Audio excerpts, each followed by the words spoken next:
Gotta get your brain right if you're trying to make $1 million. If you ain't gonna do it for yourself, then do it for your mama. Only stay surrounded by them people if you know they solid. Elevate your hustle up today to double up your profit. Trying to learn some game, Xavier gonna talk about it. No Deanna, speak that that everybody vouching. Ain't no more excuses valid. Get up off the couch and get up in your bag. To your bank account, need an accountant. Yo, welcome back to the greatest show on earth, the Millionaire Mindsets Podcast. I am your host, Xavier, sitting here with the wonderful D. D, what up? Nothing much. How you doing today, Zay? I'm doing good. You sound like you on delay or something. You was like, you good? You all right? I'm good. I had a little moment. And before we start this episode, this is another dope one we got for y'all. Please, advise all you guys to please like, subscribe, leave a 5-star rating, and review, all those things. We definitely appreciate it. We're trying to get those subscribers up, get those likes up, all those things. But before we get right into the show, Deanna, she's going to go to our first sponsor. All right, you guys. So going into this week's sponsor is arguably the most popular alternative asset for investors with over $30 million in net worth. In fact, it's the first time since 2010 high net worth individuals have invested more on this secure asset than any other. And it has soared in value over 2,500% since 1995. It's not real estate, it's not bottles of Bordeaux, and it's not rare cars. This in-demand asset is contemporary art. There's a good reason so many millionaires hold art as part of their portfolio. While it's always been popular as hedge against inflation and to build wealth, contemporary art has outperformed the S&P 500 by nearly threefold from 1995 to 2020. It has almost no correlation to other asset classes, making it a better hedge than gold, real estate, and other traditional hedges. To discover how to invest in million-dollar paintings from artists like Banksy, Monet, and Picasso without having to come up with millions out of pocket, visit masterworks.io/mindsets. Just keep in mind, artwork by the masters is limited, and offerings have previously sold in hours. Once again, this is masterworks.io/mindsets. See important disclaimers at masterworks.io/disclaimer and head over there now to get started investing in artwork. And tell them the Millionaire Mindsets team sent you. And as always, the link for that is in the description of this podcast episode. If you're trying to buy some art, make some investments in art, go to the link in this podcast description. Get started today. So, Yes, sir. Get right into the show. Today we have a very, very special guest. See, I not like having guests on. We have them on once, and then next time we have them on, they just hit a whole new level. Like I love those stories, and she has indeed done that. So I want to tell you guys who we got today. We got Anna Lisa, the owner of Elevated Assist. Welcome back to the show. We super glad to have you here. Thank you. I'm so excited to be back. And like you said, so much has happened since the last time I was on the show. Yeah. I'm actually a resident of Dallas now. So Yes. so much growth within the business and everything going on. So thank you all for having me back. Of course. So getting right into it. So last time you was, like you said, last time you was on, you was in Ohio. Now you in Dallas. You killing it. Your business hit another level. You living. I see you on the ground. She living on the ground. So what's been going on? What's the secret to all this success you've been hitting? I mean, complete focus. I mean, I think last time I was on the podcast, I maybe had 400 people that were in my virtual assistant program. I've now taught over 1,500 people how to start their virtual assistant and social media management. That was only 7 months. So much growth, just a lot of learning and evolving and surrounding myself around the right people. I think that's definitely key. Mm-hmm. And let me ask you that, because I mean, that's just a crazy jump from such a short amount of time. And I feel like you got to let us know, how was that even possible? What did you do to make that huge increase or huge scale in your business? I think for me, it's just researching. Once you hit a certain goal, once you say hit 10K a month, you're trying to figure out how I can get to 20K a month. Then once you hit 20K a month, how can I get to 50K a month? So obviously just continuing to research to figure out how I can reach those goals.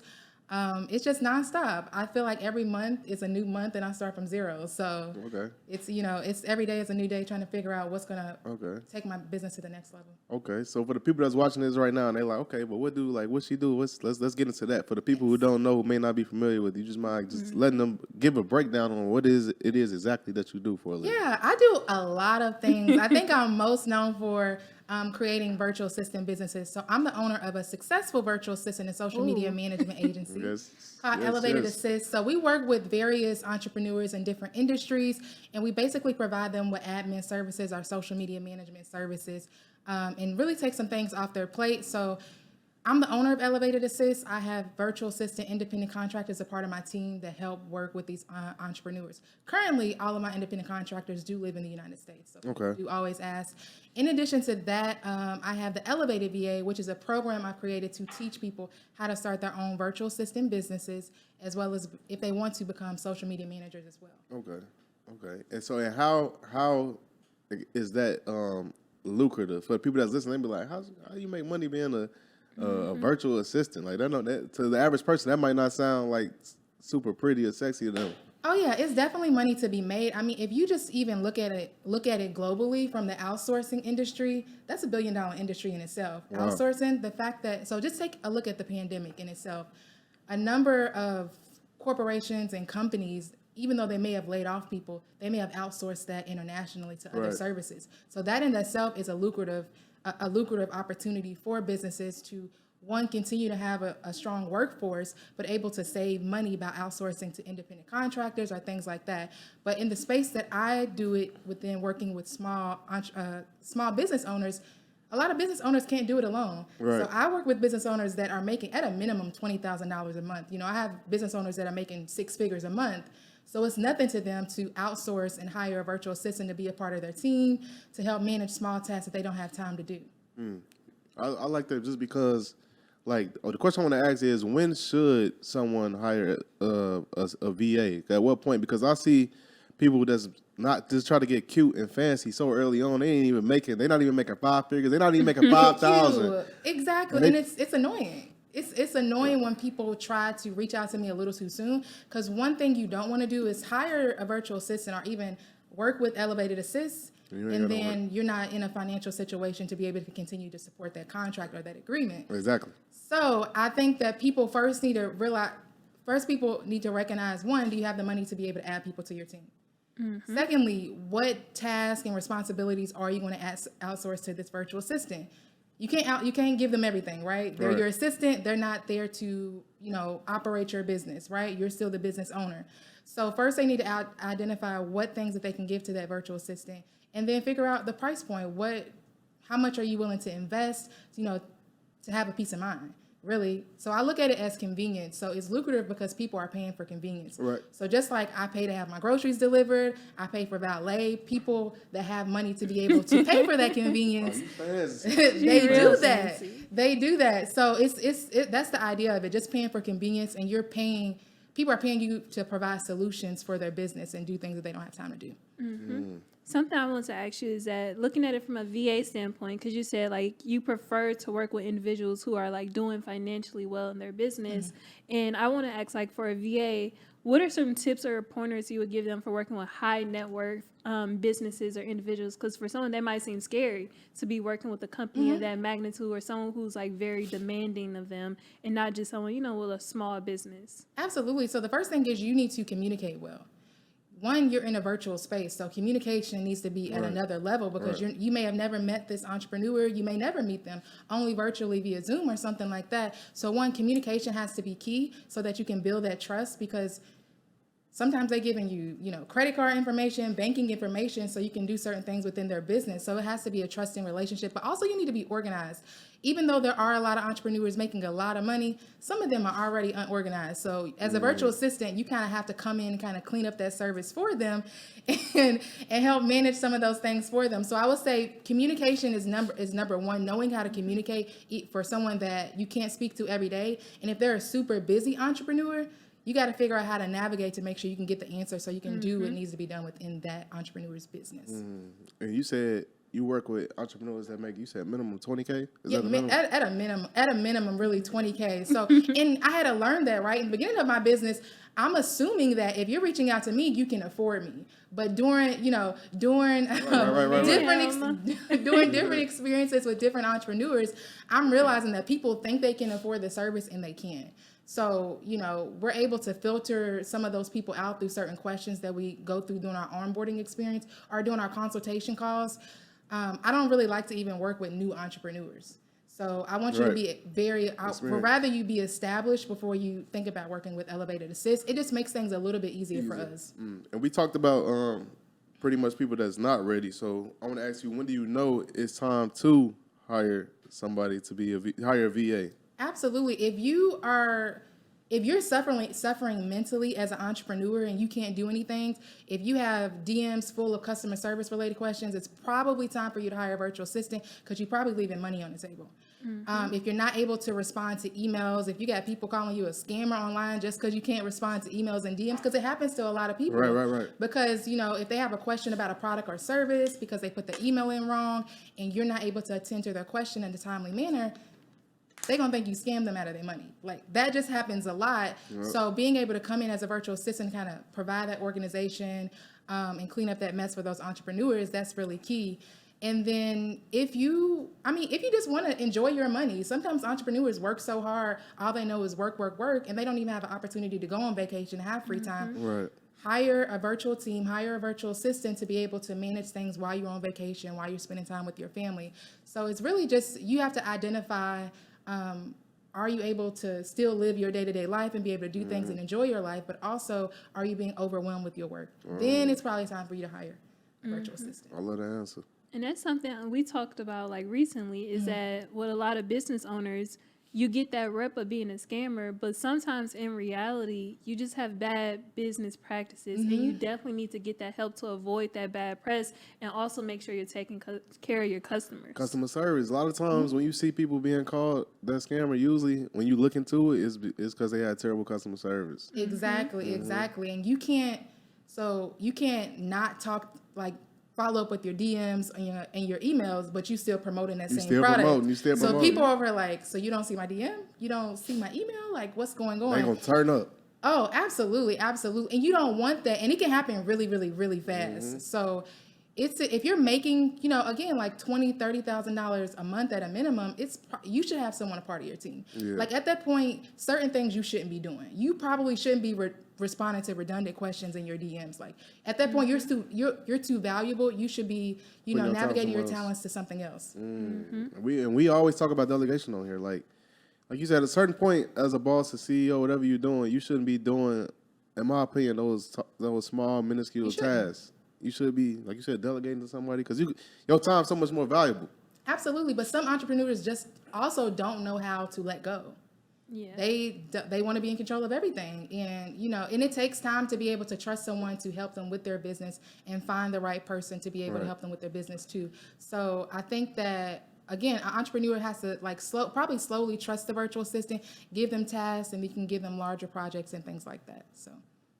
So let me ask you this, because last time we talked, we were still really in the midst of the pandemic, and I know VAs became like really popular during that time, but we are starting to get back to normal. People are starting to go back to work, and things are starting to kind of change differently. So has that affected the virtual assistant space, and has it changed the way VAs operate or have to maneuver to get clients? I would think so. Even though that the pandemic is, I guess, dying down, so to say. I mean, I know we have a new variant coming out of nowhere, but anyways, some of the areas of the world are trying to get back to normal. But also during the time, we're going through something that is called like the Great Resignation, where a lot of people said, I'm not going back to work. Like, I got comfortable working from home. So from a business perspective, for me, a lot of people were like, oh, this is about to be my bread and butter. I'm about to create a successful virtual assistant business and take the steps within your course and your program. So it did very well for me. And I think I came up with the product at the perfect time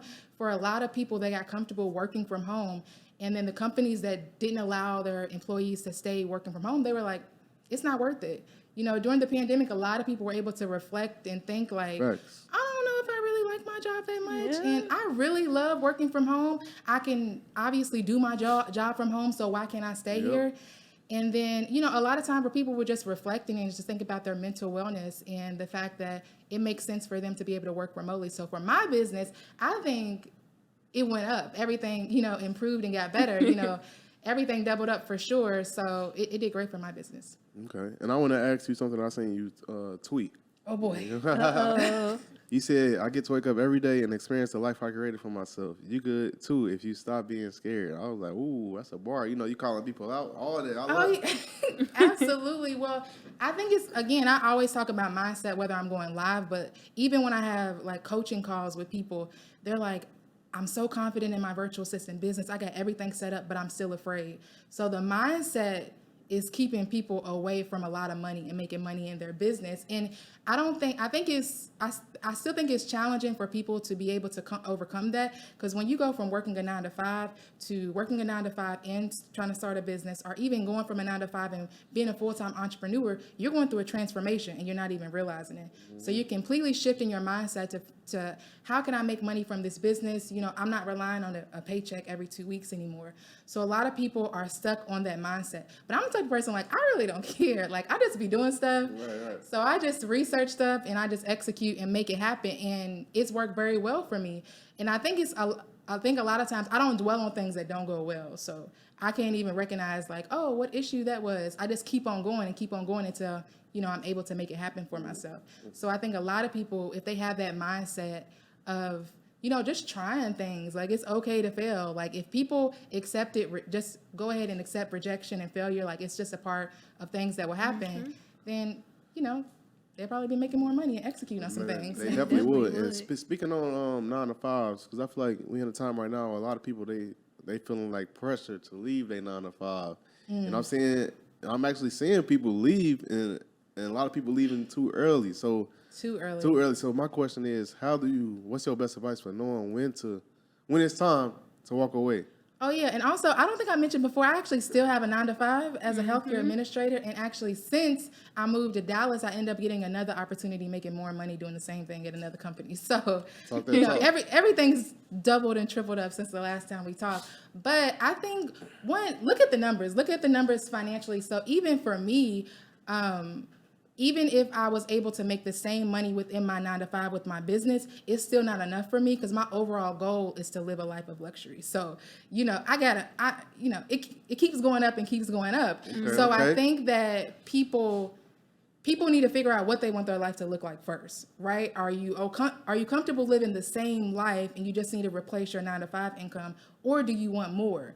So I think a lot of times people say, oh, I can just pay my bills, you know, I'm making this amount of money, but are you still able to live your best life with this new income within your business?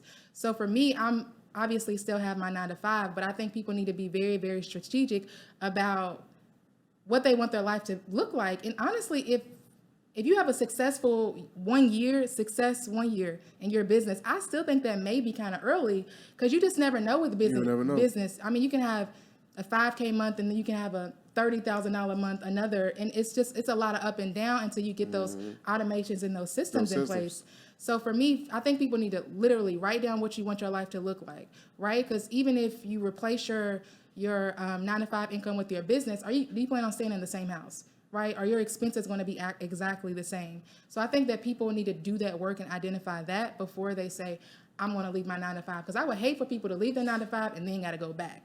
That's something that I would like to never experience. So when I leave it completely, I want to be completely sure and completely set up. Everything's, you know, cushioned and we all good to go. I love that because today you see like entrepreneurs, they tell people to take that leap, F your job, just go ahead, and it's like, in my opinion, that's like bad advice. It's just at least in my opinion, because I know the average person, if you know the statistics say that the average business failed within the first couple of years, the average business fails. Like, I'm not gonna tell the average person to leave their job and go all in on their business without having the financial play set up first. Exactly. And then, like I always tell people, I'm not gonna tell you to flat out leave your 9 to 5, but I will tell you figure out what's going to make you feel better about yourself. Because we spend 1/3 of our time at our 9 to 5. But studies also show that 70 to 80% of people are either disengaged or they don't like their job. They don't like their job. So some people could argue that most of the time people don't even like living. They don't like their life because, you know, you're at a job, spending most of your time at a job that you don't even like. So I always challenge people, again, what do you want your life to look like? And then what are you going to do to change that? So for me, my life has changed probably in a year. Like this time like December of last year, you know, I was celebrating like a 10K month, and I'm like, okay, how much I'm hitting 10K, and last month I had a 10K day, so it's like it can be a complete transformation, but you have to figure out what you want that to look like for yourself. So I'm not gonna completely bash the 9 to 5, but like, are you gonna continue to wake up every single day and go to a job that you hate when it's all these opportunities out here? So it doesn't. Oh, you want to go ahead? No, I was gonna say 10K month to 10K days, man. That ain't nothing. That's not nothing light. Right. Congratulations on that, by the way.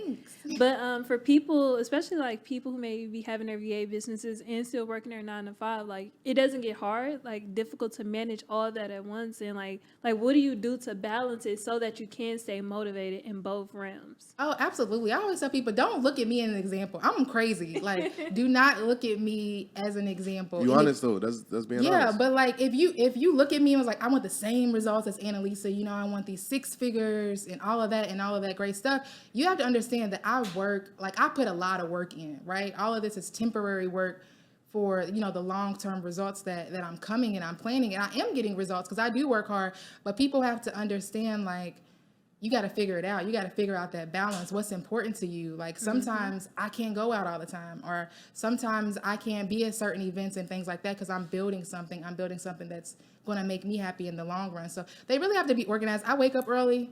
I have late nights when I go to sleep. Right. Luckily now I have a team of people. As of like last month, I don't work directly with clients really anymore. Really just Andre Hatchett, but everyone else, like I have other people on my team to kind of work closely with them. So I'm overseeing and kind of removing myself from the process and focusing on like other business stuff. So yeah, it's all about being organized and, you know, how bad do you want it? Exactly. I want to go back to from the 10K month to 10K day. I just can't let that go. Let's talk about that. Right. So like for a person that's listening to this, and they might be at that point, or they might be at the point where they're striving for those 10K months. Like break down, how did you go from that point where you get a 10K month and that's like celebratory, so now getting 10K in a day? Like what's the steps to get from A to B within your business? So for me, I'm very like the money's good, right? The money's cool. For me, I'm very goal driven. I'm always like, how much can I push myself? Like, how can I continue to push myself to reach a certain goal? So for me, I write everything out and I research everything. And if I can't research it, I'm gonna give that to somebody on my team to research. I'm like, can you give me a summary or paraphrase that for me? Because I'm always looking to gain like more information, whether it's for how to make more money or something within my business. So you need to write out what's your goal. Literally, I'm big on manifestation. I'm big on scripting and writing things out. So like, what is your overall goal? Is it to make $100,000 in a month? Okay, write that out. That should be the goal that you're looking at every single day, and your actions every single day when you wake up should be working towards that. So for me, I'm all about trying new things, like figuring out if it works from a marketing standpoint. Is an opportunity for me to collaborate with more people. So the thing that helped with the 10K day was really pushing my digital products and and making sure it's in front of the right people. So, you know, my goal for 2022 is just really making sure I'm getting more exposure, because I know that there are a lot of people who could use my resources to really transform their lives. Again, I mean, I've taught over 1,500 people this year alone. A percentage of those people have been able to replace those 9 to 5s. Really? A percentage of those people have been able to like pay off debt, right, while working their 9 to 5s, doing their virtual assistant business. So, you know, the course does work. You do the steps, the course works, you get results. So for me, it's just identifying services and products that make money, right? And I mean, most of the businesses I have are fairly low startup cost businesses. And luckily I still have a 9 to 5 to kind of help invest in some of my businesses as well. But yeah, writing out your goals. And I always tell people, you attract the things that you think about. So write out your goals, you know, post it up, look at it every day, and then research how you can get there. I guarantee you there's been someone else in your shoes trying to go through the same route. So emulate what they did. I just love your story just because I know, like, people think like you have to be an entrepreneur to live successfully, and with you being an entrepreneur and having a 9 to 5, that perfect blend of both, it lets people know that you could do that. You don't have to go all in on one thing. You could do that because you live a pretty dope lifestyle. I know how you living. I see how you living out here in Dallas. Yeah, I like it. I like my life. Yeah, you living a great lifestyle for real. What's up? Do you want to say something? No, you go ahead. Yeah. So I was first. Before we keep going on, we're gonna go into our next sponsor. This episode is also sponsored by My Official Crypto Guide. That's right, guys. If you guys are looking to get into crypto, you can go to www.myofficialcryptoguide.com. crypto.com. And in this guide, I'll go over all things you need to get started with making money in crypto. I named 13 solid coins, solid projects that you guys can invest in long term and will make money with. I named platforms you can use. I talk over the issue of paying taxes and so many other things. So if you want to get this guide, go to www.guide2crypto.com to get started in making money in crypto today. Go. So something I want to ask you, because you said this earlier, is that you said you have a habit to not dwell on the bad. And I think a lot of people kind of struggle with that because they're always so focused on what if things don't work out or this is going wrong in my life, X, Y, and Z, and they let that pile up and completely discourage them from everything. And I think it's really, really amazing that you have built up a skill to not dwell on those things. So can you just let us know how you do that and how any advice for someone who can change their mindset and mentality to get to that space? I definitely train myself to do that. Absolutely. So like I give myself maybe 2 minutes to like complain and rant. And then I'm like, okay, we got to figure out some solutions because it's no point. And then honestly, the issues that I have, they're like very small issues compared to like larger issues they can have that I could have. So I always think about like, one, it could always be worse, right? Am I dying? No. So like, so it could always be worse. But then also, I practice gratitude so much. Like I always write out like what I'm grateful for. I try to do it every single day so I can appreciate just the small things. The fact that I got food in the refrigerator. Right. The fact that I have a running vehicle. I have a roof over my head. So I practice gratitude so much. So I honestly just being able to practice it for so many years, I've really been able to train my mind to think that it ain't that big of a deal. I mean, tomorrow is literally a new day, and it's going to be you'll be laughing about what you thought was a terrible day, like, the next day. That's a fact.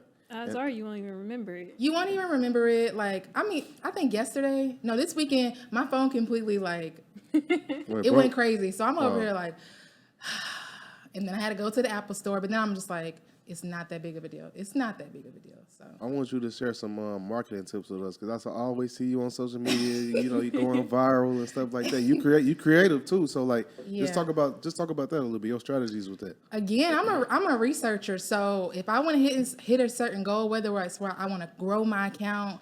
Or I'm on TikTok now. Right. Follow me at Justine Lisa _ right? We about to, and I just started on TikTok. I think I'm about to be at like 500 people.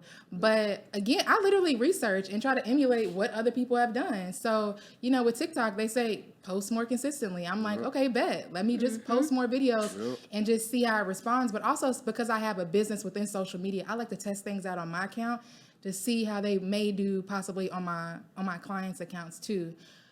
So yeah, I don't even like social media, but social media makes me a lot of money and I do appreciate that. And I don't take that for granted, but I mean, really creating content now, I will say has become a little bit more fun for me. I do enjoy creating content. At first it was definitely a task for me. So, I mean, my recommendations for people is if you can have a content day, I know some people like, record like 30 days worth of content. That is not me. I can do it. Maybe I can do enough content for the week, but not for 30 days. But literally having a content day, write out your ideas, write out what message you want your audience to receive. Right. Every post that I post is intentional. It's a reason that I'm posting whatever I'm posting on my social media account.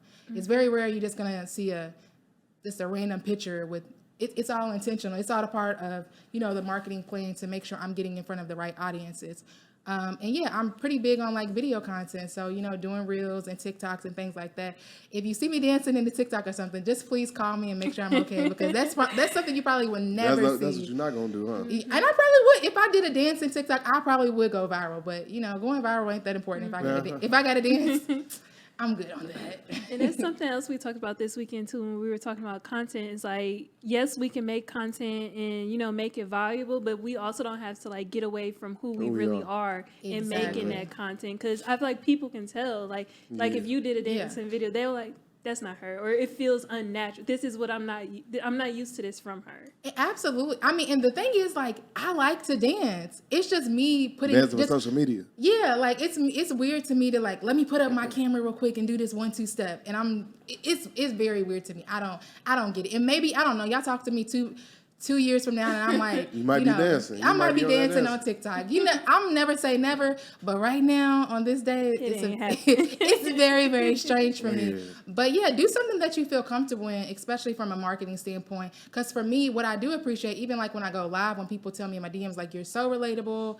I like that you are honest with people, because I never wanted to be in a position where people feel like I told them a story or I didn't give them all the information. So one thing I have been working on is like documenting the process. Like literally, if something exciting would happen, people would never know because I don't even do anything. I'm like moving to the next thing. So like I'm working on like making sure I take a screenshot of certain things, making sure I'm taking a moment to celebrate things, which is, it's not hard, but it's like I'm just not used to just taking a moment just to celebrate.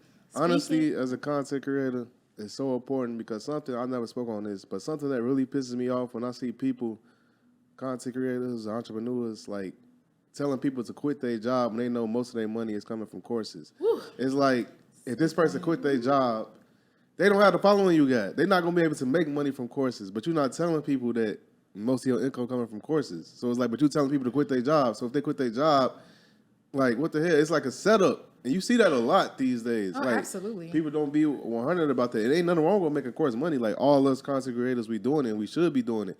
But there got to be some honesty when you telling people, like, to leave their 9 to 5 and blah, blah, blah, when you know a large portion of your income coming from courses. Like, they're not going to be able to duplicate that. Mm-hmm. Absolutely. And I just want to say that creating a course, I don't think is meant for everyone. I don't think everyone can teach. And the only reason I can say that is because people literally tell me that they've bought really bad courses and they wish other courses were similar to mine. Like I give homework after every video because I created my course how I learn. Like if I listen to something, I mean, I'll only retain a percentage of that, but actually like physically doing something is going to help me. So I incorporated that in my course. But I don't think teaching a course is for everyone. But I also see that online too, people making, thousands of dollars within course creation. But it's also important. That's why it's important for me to still have a business. Right. If I wanted to like stop doing my business and just sell courses, I could do that. But to me, without my business, I would be nothing without my courses. Mm-hmm. I don't think a lot of people can say that. Talk that talk. A lot of people can't say that, but I mean, that's what it is, knowing, like what you've established, what you've built, and knowing your audience. But something I definitely want you to talk about is the feature in Business Insider. Ma'am, I want you to go into that. So what was that like getting that feature? Because that's like a major thing to happen. I know somebody else asked me, and that's it. It really wasn't anything that went into it. Like literally someone reached out to me via email, and then I know you all get the PR related emails. So I'm thinking like, okay, this is one of them again. Something I got to pay for. So I'm not even against paying for exposure or paying for articles like that. But I wanted to see what they were talking about. But she was like, oh no, we want to feature you within the virtual assistant business. Now that more people are at home, they're looking for opportunities to work remotely and have that flexibility. So she reached out to me because she really wanted to know kind of my story and seeing me on social media. So we had a conversation. I talked about building the business and the transition to get there. And then, I mean, that all happened in like a span of like 3 days. That is crazy. Yeah, it was very quick. She reached out to me. I was just like, okay. It would happen like over Thanksgiving break. And I was like, yeah, let's do this interview. And voila. Here you are, featured in Business Insider. Yes. Yeah, no, that's dope. And like you said, a lot of people, that's another thing. A lot of people these days, they try to shit on people paying for advertising, which is weird to me because if you're a business owner, your main goal is to always be getting a new attention. Absolutely. You can't get new customers, new clients if you're not searching and trying to get new attention. So if you got to pay for that, there's nothing wrong with that. Because like I said, you will see people, I was like, man, they paid for that. Or it's like, so what? If you knew X amount of people was going to see this article or see that as a business owner, that's what you want. That's what you be trying to get. So that's another weird thing I see a lot. Yeah, and I mean, people say that not even knowing what the ROI on some of that is. Like my Business Insider article, I got like the rest of December, I got consultations on my calendar just from that article, and people like reading the article. I honestly didn't think anything of it. I was like, oh, it sounds like a good opportunity, not realizing like how it's already doing things for my business. So, making that investment and paying for it's like another form of paying for advertising, any other marketing to me. Yep. So I mean, it makes sense for me to pay for exposure, but luckily I didn't have to with Business Insider or at this point any like written articles, so that's a blessing. Free exposure, the best. It is the best. It is the best. That's why social media is so important. Oh, You yeah. ain't got to pay to be on there. Exactly. And that's why, I also another blessing not to have to pay for, like, I did Facebook ads, but then I turned it off because I was getting more responses from doing Instagram Reels, which is free, right? Just continuing to put myself out there, and more people were able to see more of my content about becoming a virtual assistant and signing up for my webinar and learning more. So all I say is just figure out what works from a marketing standpoint. Is if it makes sense for you to pay for advertising, then do it if it's going to be a positive ROI. But if you can do Reels or TikToks and still get that same exposure, then just do that to be successful. Exactly. And your business has doubled and tripled this year. So what would you Absolutely. attribute that to? Like the biggest thing, the biggest lessons you learned since you doubled and tripled in business? Oh, easily one, get uncomfortable doing things you don't want to do. I don't know if people understand. I'm not a social person. Like, people would DM me and say, do live events, let's do some meet and greets. And I'm over here like, they would probably be mad because I gotta warm up to people. So, you is real quiet. I gotta warm up to people. So, like, I don't want to have like a meet and greet and y'all think I'm mean actually offline. So They're like, she mean. Annalisa mean. We not there yet. But I think just being comfortable with the uncomfortable and just showing up, like constantly going on live, constantly having conversations with people who are in a position that I would like to be in, and just kind of putting myself out there has definitely led to my success. And again, shout out to all the people on social media who promote my stuff, who have never met me before. I will always show them love because, people that you think are in your corner don't always do that for you. That's a fact. So, and also I would say, like, isolating myself and just surrounding myself with people who I feel like fully support me and fully support what I'm doing has definitely been a benefit. I recently talked to my community about, when you get to a certain point, you may lose friends. It may be a part of the journey. And I remember people used to tell me that, oh yeah, it's a part of success. Like, you lose people and it's a part of success. And I never really understand it. But I think you get to a point where your priorities shift, right? The priorities shift between the people that you're used to talking to on a regular basis to the people that are in your corner now. And it just, most of the people that I talk to on a regular basis are entrepreneurs. And they're usually pouring into me and telling me how I can get to the next level. And that's kind of where my focus is right now. And like you said, this is why I always try to tell entrepreneurs, at the end of the day, strangers going to support you more than anybody. The people that you never met, you don't know, never talked to, they're going to be the ones that support you the most. So people got to start trying to focus on my friends and family. They ain't buying none of my products. They ain't posting none of my stuff. Like, your clientele potential is so much bigger than that. It's so much bigger than your neighborhood, your city, your state even. Like, you got to think. I always tell people, when it comes to business, you have to think on a global scale. Absolutely. You know what I'm saying? You got to think so much bigger than locally, because the strangers, you got to think, how many people you know personally? It's probably like 100, 200 people that each one of us probably know for real.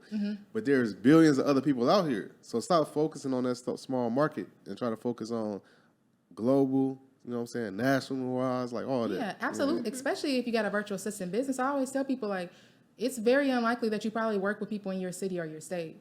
You'll be working with people in different cities, different states to have different clients. I've had clients out the country before that found me on social media. So you don't want to put all of your energy to people in close proximity to you. Exactly.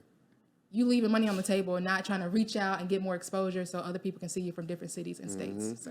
And I think also kind of just like on that topic, kind of similar, the people around you who may not be supporting have a hard time accepting the fact that you've changed. And a lot of entrepreneurs have a hard time accepting the fact that they've changed, but that's not a bad thing. You're supposed to change. You're supposed to have new experiences, grow business-wise, elevate as a person and all that. So I think a lot of people just have to accept the fact that even though people don't like it, that's not a bad thing. We're supposed to change and we're supposed to elevate and grow.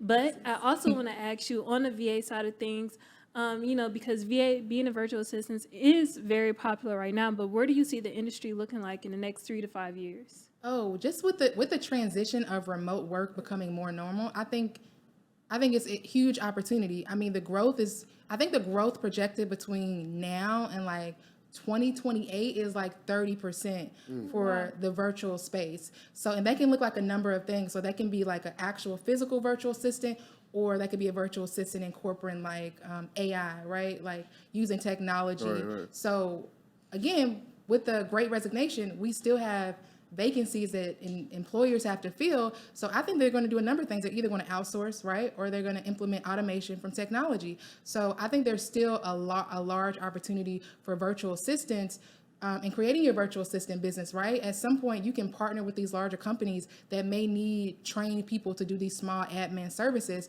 And it's usually cheaper for the business, cheaper for the organization because they're not actually physically paying for real estate or a location for them. So they're definitely reducing their operating expense just with having virtual talent. And then also within the talent space, you just don't have access to talent in the city or state. You have talent to people wherever, out the country, in the country, and things like that. So it's a benefit on both sides for people who want to be in the virtual assistant space to have that flexibility to work from home, but also for entrepreneurs and business owners to be able to reduce their expense by having independent contractors like VAs. I love that. I got another question. Do you think it's harder for VAs here in the U.S. to get jobs over VAs in other countries who are charging significantly less than they are? I think it depends on the industry and the business owner, because some industries and business. So for example, so if I have a client, for the most part, who may be a course creator, right? There's different platforms you can use. It's like Gumroad, it's Kajabi, it's Teachable, and things like that. That virtual assistant outside the country may not understand that space completely, so it may make sense for them to have a VA that lives in the U.S. But I know within the real estate space, within like wholesaling and things like that, they may outsource to people in India or the Philippines and things like that. So I think it really depends on the industry. But if you're a really good VA that has a specialized skill set where you do things well, people will hire you. I think it's easy. And then I've had people that specifically reach out to me and said, I want to work with the Black-owned business. So I want to work with Elevated Assist. And then also some people do not want a virtual assistant that lives outside the country. Right. Even though we might not live in the same city or state, they still feel a closeness because I still live in the same country as them. No, that's so I mean, I see both sides of it. But for me personally, I mean, I feel comfortable hiring virtual assistants currently that live in the United States. So. Yeah, I like something that you said earlier. It was a gem that I hope people paid attention to. You said you show up every day. And there's a saying, they say the best ability is availability. So when it comes to like branding, social media, building a business, like it's no real secret. I try to tell people like the secret is consistency. Like consistency. We grew this podcast by showing up. When we said we was gonna show up, you grow your business by showing up. You grow your following by getting your ass online every day and posting. Like it's you can't go weeks and months and then just show back up and then expect for your following to grow or whatever you're doing to grow. It don't work like that. Like you said, you show up every day, and that's really the secret to anything: consistency. Absolutely. I say stay ready. You don't have to get ready. Like literally, especially talking about your business, you should be able to present yourself a certain way in any crowd or any event that you have. And I talk about that within my program too, because some people will, they've never been on social media. They create their social media account for their business. They post 3 times and say, where are my clients at? Again, it's all about consistency and continuing to put yourself out there. And, I hold them accountable. Like, did you do this? Did you do this? Did you do this? If it's no to the first 3 questions, then you're not doing enough. So I show up every day by continuing to put myself out there. My bad. Never mind. And before you ask that question, I'm just going to go into our next ad for the show. So you guys, if you don't know, our real estate guide is on sale for the rest of the year for $50. You guys, that is an amazing deal. Our real estate guide and our crypto guide are both on sale. And if you want to get both of those guides together, you can bundle them for $75, which is unheard of and will never happen again. It won't happen again. It will never happen again. But yes, you guys, those are on sale for the real estate guide. Me and Xavier created that guide and put a lot of detailed information in there. It's a whole bunch of information on how to purchase your first investment property, whether you're doing that in-state or out-of-state. All the same information applies in this guide. We go over legal matters, how to fund your purchase, how to build your team, doing market research, property search, and even analyzing deals. So you guys, make sure you go ahead and cop this guide. There's so much information in there for you to learn. And if you really want to go ahead and build wealth, make sure you go ahead and get that bundle deal for $75. The link is in the description, so you guys just go ahead and click on that. And what I want to ask was, you said it's 3 questions you asked. So what are those 3 questions? So after you take my program, I ask them, one, send me your website or your Instagram page that you created for your business. Are you consistently creating content? Have you actually reached out? Because during the course, I say, list out some potential businesses or entrepreneurs you may want to work out. Have you reached out to any of those people? And then also, because I post job opportunities within my community, I ask them, have you applied it to any of the opportunities that I posted? So I'm giving you opportunities, right? Yeah. I'm giving you opportunities, and I'm teaching you how to get your own opportunities. So if it's no to any of those questions, you got more work to do. Oh, you giving them some real value. Yeah. No, seriously, because I see you posting the listings online like all the time. People So always reach out to me it's now. there. They're like, hey, I want a VA, but I want them to be in Florida. Hey, I want a VA, but I want them to be in Atlanta. And I'm like, I got you. Let me post it in my group. So speaking on the course, like everything that it entails, do you mind just talking about that? Yeah, so I will sit on this mountain and say, I have the best virtual assistant course out there, okay? Because let's see, I have over 10 hours of pre-recorded material. Wow. I teach you how to come up with the name for your virtual assistant business. And people always think coming up with your name is easy, but no, that's why I asked them on Twitter the other day, how many domains y'all got? Because I'm constantly buying a new domain like every other week. So how to come up with your business name, how to price your services, what tools you can use for your virtual assistant business, how to fire a client, because it does happen, how to provide the best customer service as a virtual assistant. I have a conversation between me and a real estate virtual assistant who's making really good money within the real estate space as a virtual assistant. How to create an attractive Instagram bio so you can get clients and things like that. So I give you literally step by step. In addition to that, we have templates in there they can utilize for their business. And it comes with access to my virtual assistant community where we post the job opportunities every single Tuesday for them to apply to. And then also they're able to engage with each other. So obviously I'm growing, right? I can't answer everybody's questions, but if you ask it in the community, somebody else usually is able to answer it. Talk about this as an entrepreneur, as a business person, because I noticed that you keep mentioning the community that you built. How important is that as a business owner to build your own community? At first, when people used to say that, I didn't really understand it fully. But now I'm creating community and not even really like realizing that I'm creating community. Like even people that may not be in my Slack group, I'm still creating a community within my social media platforms. It's constant. I have those regular people who will comment on every post. I have those regular people that will be in my live and make sure they show up for me. So I think that's building community. And once you create that community, you create trust.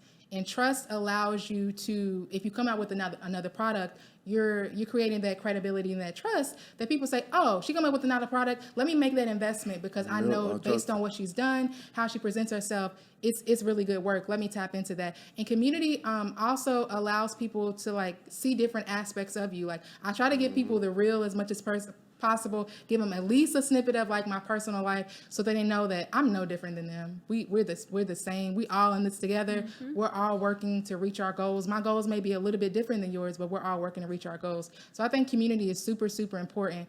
And I think that's probably the difference in some courses or some programs that do well versus some that don't do well, right? You give people a course, they go through it, and they still have questions and they don't have access to you. So again, I wanted people to still figure out ways that they can still get their questions answered. So that's why I created the community, because becoming an entrepreneur, starting a business, it's not easy and people still have questions, and it's only so much information I can give in the course without overwhelming people too. So. And I like that you said that the way you do it is like you want to let people know that you're just like them. And I think when it comes to branding, that's super important because a lot of people kind of think it's all about stunting and being flashy and, just showing out. But a lot of people people love the relatable person. And I think that's why a lot of influencers do so well, especially the girls who do the everyday life content, because people like knowing like, you're just like me. I can relate to you. We have something in common, and it makes people more eager to buy into them. I completely agree. So for me, like even documenting the process and just like making a post about making six figures in six months, for me, that was hard for me because I was just like, who cares? But people, that was one of my most engaged posts. Like people want to see the receipts, they want to see the results, but also I like to remind them like, you can do exactly what I did. You can do exactly what I did. I'm not going to say it wasn't challenging, but it's just another challenge that somebody else can overcome. It's no different. People want to see the results. That's one thing. They want to see it. They do. Every time I post a result, that becomes really big, right? A really engaging conversation. But also, I think even like even with family, I think when I did like 6 figures in 6 months with my digital product, I was with my family, and I don't know if I think they knew I was making money, but I don't think they knew I was making money like that. So I was able to be like, oh, I finally hit 100K and it was like less than 6 months. So what they say? They were like, are you gonna quit your 9 to 5? I was like, I mean, we'll figure it out. No, I don't think so. So yeah. I mean, like with that being said, I think it's a thin line between like sharing and like oversharing on social media. Oh yeah, it's definitely oversharing is definitely a thing. Like with my military background, like I'm always thinking about OPSEC, operational security. So I think sharing too much, like, or like me now, like I had this conversation. I said, I'm not talking about how much money I make no more online. But I might do it. So if the people that's watching this and I end up doing it one day, you be like, oh, you contradicted yourself. You say you're not doing it no more. You say you know they're gonna pull up the screen. They gonna pull up this clip right here and be like, you said that on this date. But I'm intentionally trying not to, just because I'm trying to say this without saying too much. No, I get it. Yeah, it's like I get it. You don't know who's watching. And then I was talking to a friend of mine. She said it's like a group of people on TikTok that report influences to the IRS. Oh my God. Yeah. That's really? So I'm always like, I want to inspire people that wanted to be like me, but I also don't want to get robbed. You know what I'm saying? Like, you don't want to be, because at the end of the day, when you building an audience, you become like an influencer. It's so many people out there that know you that you don't know. Mm-hmm. So if you talking about, I made $200,000 this month, and somebody see you like, hey, he made $200,000 this month. I know he got it. So it's like, I don't think I get it. Sometimes you gotta, like, as an entrepreneur, sometimes we gotta talk about what we're doing, but I think it is a thin line between oversharing. Oh yeah, and it's also a security thing. But even though like it seems like I be out, I'm very low key. I think that's a benefit for me. Like I'm very, very low key. Like I don't think people usually know what I'm doing or what I got going on. And then oftentimes when I post it, a lot of that content's old. So yeah, some of the content I post is like weeks old. And then I'll just go through my phone. I'm like, oh, I haven't posted this. And then I'll post it. So that's really smart. Yeah, that's smart. So I seen someone saying that, especially like as far as where they go, the places they be at, if they're out to lunch, they don't post none of that content until after they leave, just to make sure someone don't try and pop up on them at the restaurant or something like that. Exactly. And it's still very, very weird to me. Like it's even weird to me. Like I told you, I was in Vegas and someone was like, "Are you just Santa Lisa?" And I was just like, okay, this is not, again, it's a balance. I want to impact a lot of people, but I also want to be low key. Yeah. And it's like so figuring that out, it's a challenge. You got to accept everything that come with it. Like if you're going to be known on social media, you got to understand you're going to be known in real life. Oh yeah. Because, people really outside seeing it. So it's like, damn, it's pros and cons. You just got to like accept everything. Absolutely. I get it. For sure. And this is before we wrap up, I got one more question for you, and I like to ask everybody this because everybody has like a different meaning. So, in your opinion, what does wealth mean to you? Ooh, what does wealth mean to me? Wealth means to me, it's for me, it's like a feeling more so. For me, it's feeling comfortable where you just literally don't have to worry about anything. And when I say worry about anything, it's not just my life, but it impacts my family's life too. That's a bar. So I'm very, very comfortable, but I'm still building so that my family can be even more comfortable with it. So it's really a feeling for me where I don't have to worry about anything. And I hate to always talk about money, but we need money to do things in this society. We need money to live a certain way. So money is going to always come up in the conversation, but it's really a feeling to like be at peace with a lot of things that you don't have to worry about. I mean, money does provide solutions for a lot of people's problems and issues. So being able to build my wealth and have multiple streams of income, it's a continued journey. I love that answer just because you talk about other people.